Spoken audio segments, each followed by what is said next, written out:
आज सुग्रीव ने भेज दिया हनुमान जी को कि हनुमान जाओ देखो कौन है, कहां से आ रहे हैं। अपनी आंखों से ज्यादा विश्वास एक संत पर है। हनुमान जी महाराज संत हैं। हनुमान जी चल पड़ते हैं, लेकिन हनुमान जी ने भी अपने स्वरूप को बदल दिया। एक ब्राह्मण का वेश बना लिया, और जब ब्राह्मण का वेश बनाया और ब्राह्मण का वेश बना करके राम जी के सामने खड़े हो गए। राम जी से पूछते, भैया कहां से आए हो और कहां को जाना चाहते हो, कौन हो। राम जी ने तो अपना परिचय दे दिया कि पितु वचन माने मैं बन आया। मां भगवान कहते हैं कि मैंने अपने पिता के वचनों को मान करके अपनी पत्नी, अपने पिता के वचनों को मान करके वन में आया, लेकिन मेरी पत्नी का हरण हो गया, उन्हीं को ढूंढते हुए मैं आया। लेकिन आप कौन हैं। जब भगवान ने अपने पिता के नाम के साथ अपना नाम लिया तो हनुमान जी महाराज तो पहचान गए कि तो मेरे प्रभु श्री राम है। और जैसे ही पहचाने कि पैरों पर गिर पड़े, जब पैरों पर गिर पड़े राम जी तब तक नहीं उठाए। कब तक कि जब तक हनुमान जी अपने स्वरूप में नहीं है। भगवान कहते हैं कि बनावटी मुझे नहीं पसंद, आप ऐसे भी हो, जैसे हैं वैसे आइए। फिर बाद में हनुमान जी को राम जी ने उठा करके हृदय से लगाया है और वहीं पर कहा है कि आप तो मुझे भरत से भी प्रिय हो। विभीषण जैसे था वैसे आया। वो निशाचर था, राक्षस था, कोई बनावटी नहीं। आते ही राम जी ने पूछा, भाई कौन। कहा, नाथ दशानन कर मर भागा, निश्चर जन्म मैं निश्चर वंश में मेरा जन्म हुआ है। और परिचय क्या दे रहा है कि महाराज मैं कोई और नहीं, दशानन का भाई है। और दशानन कौन, भगवान का ही विरोधी। अब ये सोचिए कि यदि कोई विरोधी आपसे जिसका झगड़ा चलता हो और उसका ही भाई आपसे आकर मिले और कह दे कि मैं उनका भाई हूँ, क्या आप उसे छोड़ेंगे। नहीं छोड़ेंगे।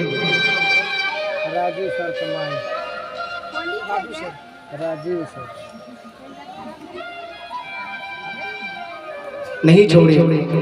लेकिन जैसे ही विभीषण आते हैं और विभीषण कहते हैं कि प्रभु नाथ दशानन कर मैं भ्राता, हे प्रभु मैं रावण का भाई हूं, कोई बनावट नहीं किया। आज गोपियां भी कोई बनावट नहीं कर रही हैं, जो जैसे ही है वैसे ही दौड़ पड़ती हैं और दौड़ करके भगवान के पास पहुंच जाती हैं। शरद ऋतु है, पूर्णिमा है, चंद्रमा निकले हुए हैं।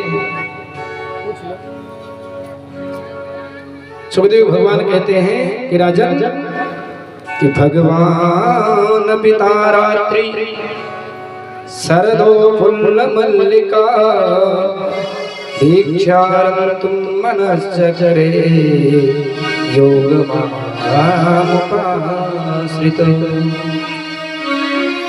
चंद्रमा जो है शरदकालीन की चंद्रमा ऐसे मालूम हो रहा है कि चारों तरफ पुष्प खिले हुए हैं, मंद मंद सुगंध हवा चल रही है, चांदनी एकदम चमक रही है। रात्रि में भगवान से मिलने के लिए वन में चली जाती है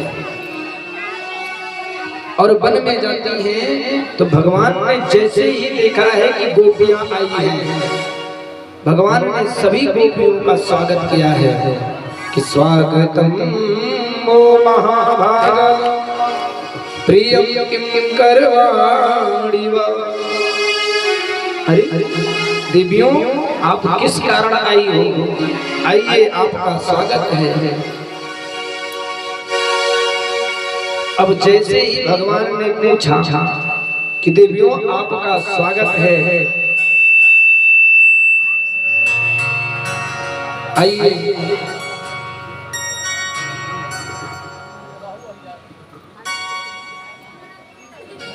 एक तरफ तो भगवान स्वागत कर रहे हैं कि गोपियां आओ, और एक तरफ भगवान पूछ रहे हैं कि आप क्यों आई। भगवान ने जब पूछा क्यों आई है तो कोई गोपी कोई उत्तर नहीं दी। सारी गोपियां चुपचाप भगवान की बातों को सुन रही हैं। भगवान कहते हैं अच्छा अब समझा कि आप क्यों आई हो। रात्रि में चांदनी देखने आई हो। चलो ठीक है, चांदनी देखने आई हो, चांदनी देख लिया ना, चलो ठीक, अब जाओ। फिर भी गोपियां कोई उत्तर नहीं दे। फिर भगवान कहते हैं अच्छा कहीं ऐसा तो नहीं कि पति से झगड़ा करके आई हो। यदि पति से झगड़ा करके आई हो तो ये झगड़ा करके किसी पराये पुरुष के पास जाना उचित नहीं है। देवियों आप अपने पति के पास चले जाइए। फिर भगवान कहते हैं अच्छा हमें लग रहा है कि रास्ता भूल गए आप। यदि रास्ता भूल गई हो तो मैं घर तक पहुंचा दूं। फिर भी गोपियां कुछ बोल नहीं रही, भगवान की बातों को केवल सुन रहे। और सुनते सुनते जब एकदम से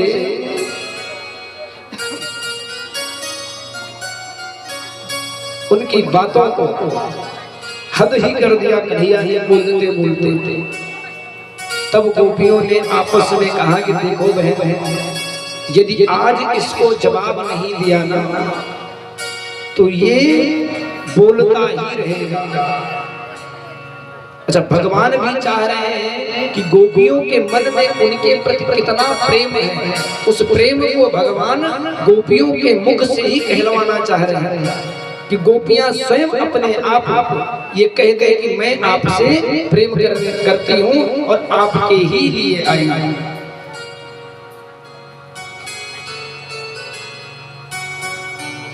गोपियां बोल पड़ती हैं। भगवान कहते हैं कि देखो देवी, कभी भी कितना भी झगड़ा हो, कितना लड़ाई हो, लेकिन पराये पुरुष के पास मत जाना। अपने पुरुष के ही पास झगड़ा हो, लड़ाई हो, कुछ भी हो, आप वहीं रहना, कभी घर छोड़ करके मत जाना। गोपियां कहती हैं कि प्रभु एक बात बताओ, कि जो पुरुष और स्त्री, मान लीजिए कि एक पुरुष और स्त्री है, और पुरुष यदि परदेश गया हो तो भगवान कहते हैं कि यदि परदेश गया है तो उस स्त्री को पुरुष के तस्वीर को, उसके फोटो को पति मान करके उसका पूजन करना चाहिए। गोपियां कहती हैं कि ठीक है, एक स्त्री जिसका पति परदेश गया है वो अपने पति के फोटो को लेकर के उसका पूजन कर रही है, और एक दिन अचानक दरवाजा बंद किए अपने पति के सामने धूप दीप लेकर के फोटो के सामने बैठी है, भोग लगाने वाली है। इतने में दरवाजा खटका दिया और आवाज लगाई। उसका जो असली पति था वो आ गया। तो गोपियों ने कहा कि अब बताइए कि उस देवी को क्या करना चाहिए, उसकी फोटो की पूजा करनी चाहिए कि असली पति दरवाजे पे खड़ा है उसकी पूजा करनी चाहिए। दरवाजा खोले जाए। क्या करना चाहिए? दरवाजा खोले कि पहले पूजा कर ले?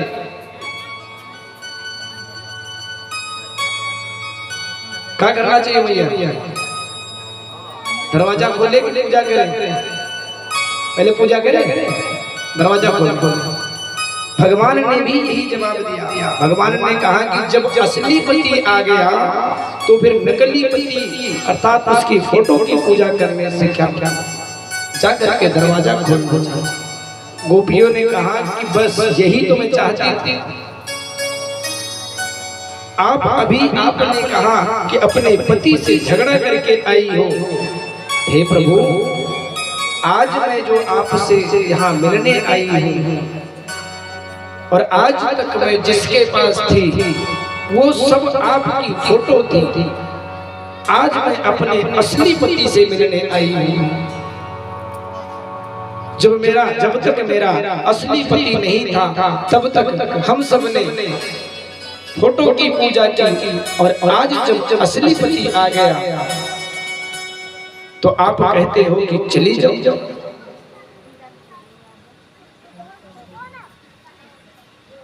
भगवान को गोपियों ने ऐसा उत्तर दिया कि भगवान फिर कुछ बोले नहीं। और भगवान ने गोपियों के मनोरथ को पूरा करने के लिए गोपियों से महारास की योजना बना। गोपियों के साथ साथ भगवान गलबैया डाल करके रास करने लगे। सुखदेव भगवान कहते हैं कि उस रास में राधा रानी भी आई थी, लेकिन भागवत जी में कहीं राधा का नाम नहीं आया। और भगवान गोपियों के साथ में रास रचा रहे हैं। गोपियों के गलबैया में बैया डाल करके भगवान नाच रहे हैं। अब सब गोपियों को लग रहा है कि भगवान मेरे साथ हैं, लेकिन इतने में एक गोपी कहने लगी कि भगवान तो मेरे। सब गोपियों के मन में मान आ गया कि अब तो भगवान हमें छोड़ करके कभी नहीं जाएंगे। और एक गोपी के मन में मान नहीं आया। भगवान उसी गोपी को लेकर के अंतर ध्यान हो जाते हैं। मध्य से ही, रास के मध्य से ही भगवान अंतर ध्यान हो जाते हैं।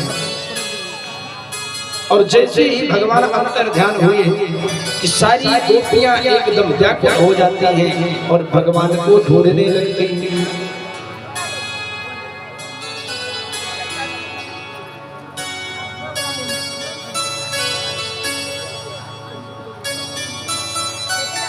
और भगवान की ही लीलाओं को करने लगती हैं, भगवान को ढूंढने लगती हैं। गोपियां आगे जाकर देखती हैं तो तुलसी का वृक्ष जो है वो हिल रहा था धीरे धीरे। गोपियों ने कहा, अरे बहन तुलसी, क्या तुमने मेरे प्रियतम को देखा? तुलसी एकदम धीरे धीरे मंद मंद हवाओं से महक रही है, चहक रही है। एक गोपी कहती है, अरे बहन ये क्या बताएगी? ये तो मेरी सवत है। अरे सवत को कभी चाहती है क्या जो ये बताएगी? आगे जाती है तो गोपियों ने यमुना जी से पूछा कि कालिंदी, आपने मेरे प्राण प्रीतम को देखा है? देवियों ने फिर एक गोपी कहती है, अरे बहन, अरे इसकी लहरें बता रही हैं कि प्राण प्रियतम भगवान इसको स्पर्श करके गए हैं। ये तो स्वयं मस्त है, ये क्या बताएगा? ये भी तो मेरी सबक ही है। आगे जाकर के देखते हैं कि पद चिन्ह पड़े हुए हैं भगवान के। उसी पद चिन्हों पर चल करके जाकर देखते हैं तो भगवान जिस गोपी को लेकर के गए थे वो गोपी रास्ते में मिल जाती है। और पूछ लेते हैं गोपियां कि बहन कहाँ है प्रीतम। उस गोपी कहती है कि बहन मुझे भी छोड़ करके भग गए। आज गोपियां भगवान के ही जितने चरित्र हैं उन सब चरित्रों को यमुना के किनारे बैठ बैठ के कर रहे हैं कि तब कथामृतम तप्त जीवनम कविभिरीडितम कल्मषापहं श्रवणमङ्गलम् श्रीमदान्ततं भुवि गृह्णाति ते भूरिदा जना। उनकी मधुर मधुर लीलाओं को एक गोपी कृष्ण बन जाती है, एक गोपी कालिया नाग बन जाती है। आपस में जो जो चरित्र भगवान ने किया है उन सब चरित्रों को गोपियां कर रही हैं। माखन चोरी से लेकर के सारे चरित्र, लेकिन फिर भी भगवान आ नहीं रहे। गोपी कहती है कि प्रभु आपकी जो कथा है तब कथा अमृतम, आपकी कथा अमृत समान है। और वो जो है भक्तों के जीवन का प्राण आधार है। हे प्रभु हम सब यदि आप नहीं आए तो आज हम सब अपने प्राणों का अंत कर देंगे, अपने प्राणों का त्याग कर देंगे। और जैसे ही गोपियों ने यमुना जी में छलांग लगाने को चाहा तब तक तो भगवान गोपियों के मध्य में ही प्रकट हो जाते हैं। एक बार प्रेम से बोली कृष्ण कन्हैया लाल की जय हो, राधा रानी सरकार की जय हो।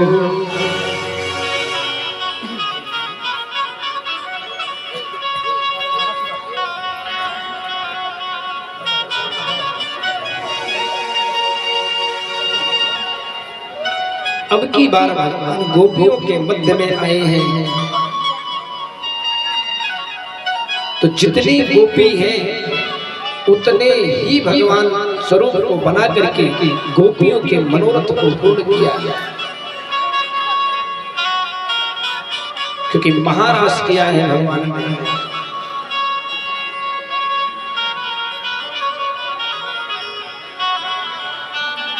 भगवान मंद मंद मुस्कुराते हुए गोपियों के मनोरथ को पूर्ण करते हुए सारी गोपियों के साथ भगवान गलबैया डाल करके धूम मचाते हुए नाच रहे हैं। कभी जल क्रीड़ा तो कभी स्थल क्रीड़ा। आज जितनी गोपियां उतने ही कृष्ण हैं।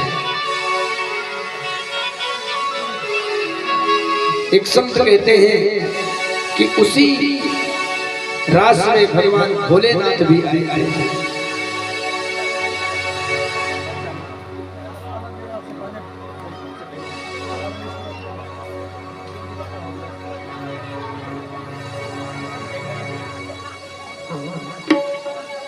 भगवान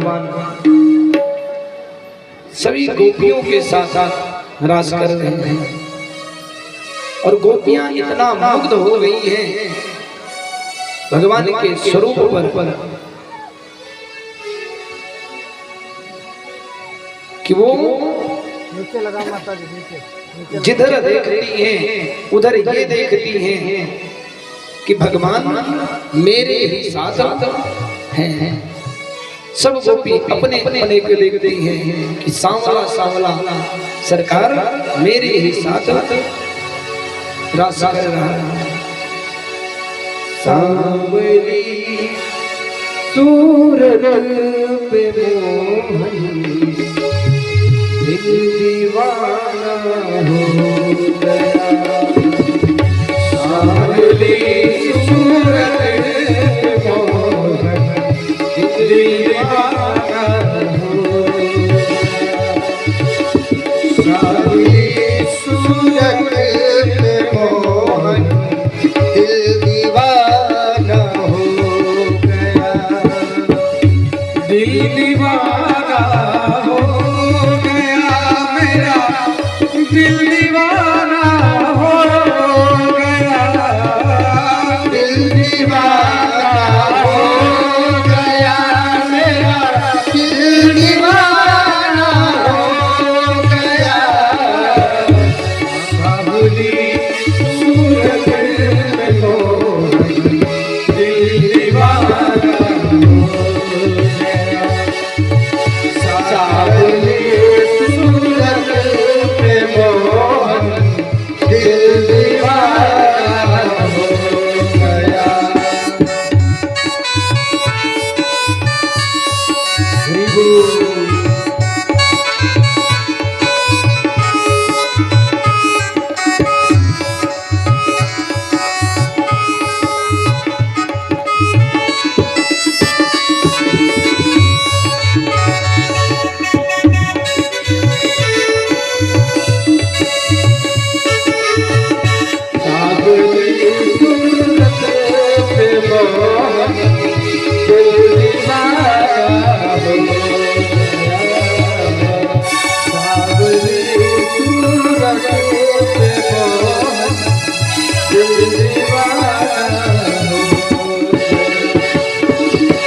दोनों हाथों में ताली से हरि बोल। तिरछे दूसरा जल लगा, एक तो मेरे तिरछे दूसरा जल लगा। एक तो मेरे तिरछे दूसरा जल लगा। तीसरा नजरे मिला, हरि बोल। तीसरा नजरे मिला, दिल दीवाना हो गया। तीसरा नजरे मिला, दिल दीवाना हो गया। सांवली सूरत पे मोहन दिल दीवाना हो गया। सांवली सूरत पे मोहन दिल दीवाना हो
एक तो तेरे होठ पतले, दूसरा लाली लगी।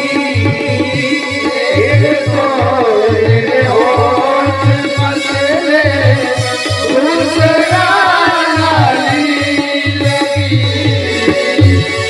एक तो तेरे होठ पतले, दूसरा लाली लगी। तीसरा तेरा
सूर्य कृष्ण कन्हैया लाल की जय हो। राधा रानी सरकार की जय हो।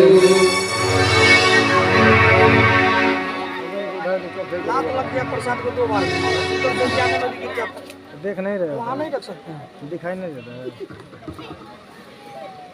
भगवान ने सभी गोपियों के साथ साथ एक एक गोपी, एक एक कन्हैया,